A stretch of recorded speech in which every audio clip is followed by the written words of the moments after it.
My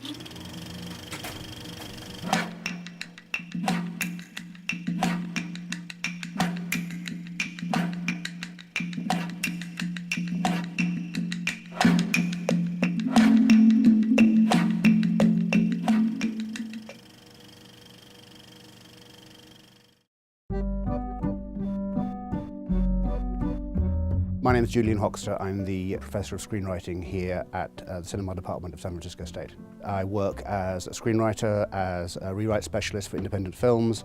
I do a lot of script consulting. I came to SF State in 2008. I had been teaching in England. Well, of course, I knew the reputation of the Cinema Department at San Francisco State as being innovative, as being forward-looking, as being open to the widest range of cinematic expression. But again, I think there's a difference perhaps between the intellectual response and the emotional response. That's what the movie became, was that one moment. This semester I'm teaching the introductory lecture class that I wrote a year ago. And that's good fun. We get a bunch of young people in the room and teach them basic screenwriting techniques, get them thinking in the right way, give them a lot of exercises, fun things to do before they actually have to sit down and write a long script, which is a scary proposition sometimes. What's that stuff? Stringer? Dental floss? Today we're going to be looking at short format. We're showing them a range of different kinds of short films and discussing how they work or don't, how their structures work, what kinds of particular styles and approaches filmmakers have used to make interesting short films.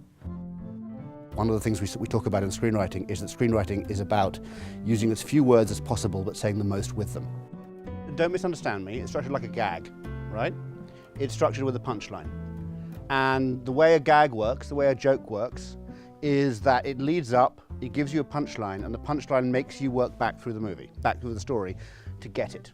I kind of appreciated that shock factor at the end. It would go between documentary to really like planned out like crane shots and stuff like that, and I think that's what was really like throwing it in our face, being like, this is not real, and it's kind of going back and forth. Reminding you at that crucial moment, up we go, this is a narrative, this is a story. Yeah. One of the things that's really hard as a writer, for myself as well as my students, is to get critical distance from the work that you do.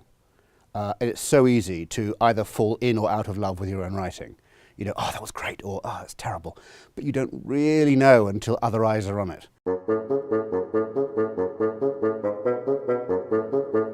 I'm also teaching the intermediate feature writing class. We're right in the middle of workshopping student scripts.